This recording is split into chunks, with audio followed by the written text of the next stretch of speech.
Hello friends, welcome to ambience kitchen. நம்ம kitchen எனக்கு என்ன பார்க்க போகிறோம்னா பாலடா ரெசிபி எப்படி பண்ணலான்னு பார்க்கலாம். இது ஒரு கேரளா ட்ரெடிஷ்னல் ரெசிபி. ரொம்ப ரொம்ப சூப்பரான ரெசிபி. இது பிரேக்ஃபாஸ்ட்டாகவும் டின்னராகவும் சர்வ் பண்ணிக்கலாம்.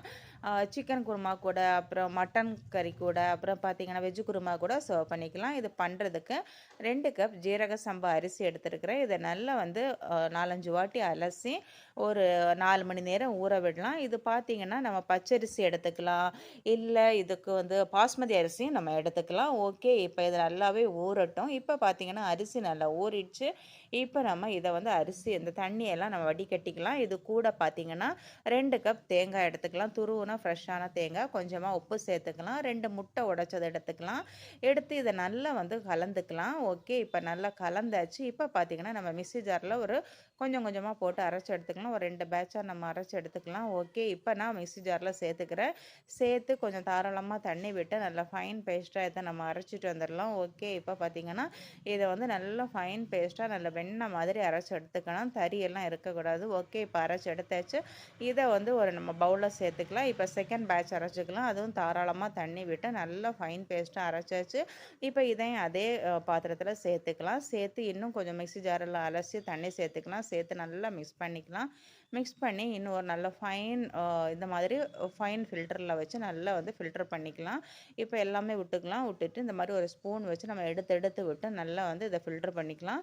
கொஞ்சமாக தண்ணி சேர்த்துக்கலாம். தண்ணி அப்பப்போ கொஞ்சம் சேர்த்து நல்லா இதை வந்து ஃபில்டர் பண்ணியாச்சு. இந்த சக்கையை வந்து நம்ம ரிமூவ் பண்ணிக்கலாம். ஓகே, இப்போ நம்ம பேட்டர் வந்து ரொம்ப ரொம்ப சூப்பராக ரெடி ஆயிடுச்சு. இப்போ பார்த்திங்கன்னா இது கூட ரொம்ப தண்ணியாக இருக்கணும். ஸோ தேவைப்பட்டால் கொஞ்சமாக நம்ம தண்ணி சேர்த்து இதை நல்லா மிக்ஸ் பண்ணிக்கலாம். நான் கொஞ்சம் தண்ணி சேர்த்துருக்கிறேன்.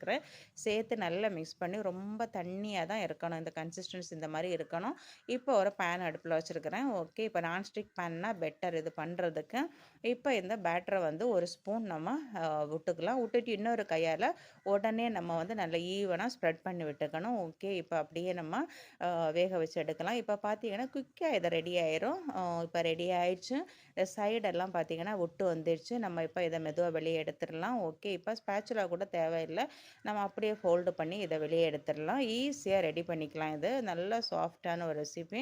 ஓகே, அடுத்ததும் நம்ம ரெடி பண்ணிக்கலாம். அடுத்த பாலடாவும் ரெடி பண்ணிக்கலாம். ஓகே, இப்போ ஒரு கையால் நம்ம மாவு விட்டோம்னா இன்னொரு கையால் உடனே இதை வந்து ஈவனாக ஸ்ப்ரெட் பண்ணிக்கணும். குயிக்காக ரெடியாகும். மாவு வந்து பெர்மெண்டேஷன் வைக்கணும், புளிக்க வைக்கணும்னு எல்லாம் அவசியம் இல்லை. உடனே நம்ம இதை பண்ணிக்கலாம். குயிக்காக பண்ணக்கூடிய ஒரு இன்ஸ்டண்ட்டான ரெசிபி. இப்போ எல்லா பாலடாயும் நம்ம ரெடி பண்ணிட்டோம். ஓகே, ரொம்ப ரொம்ப சூப்பரான நம்ம பாலடா ரெசிபி ரெடி ஆயிடுச்சு. இது பார்த்திங்கன்னா சிக்கன் கிரேவி கூட மட்டன் கிரேவி கூட சூப்பராக இருக்கும். கண்டிப்பாக ட்ரை பண்ணி பாருங்கள். ஓகே ஃப்ரெண்ட்ஸ், பாய்.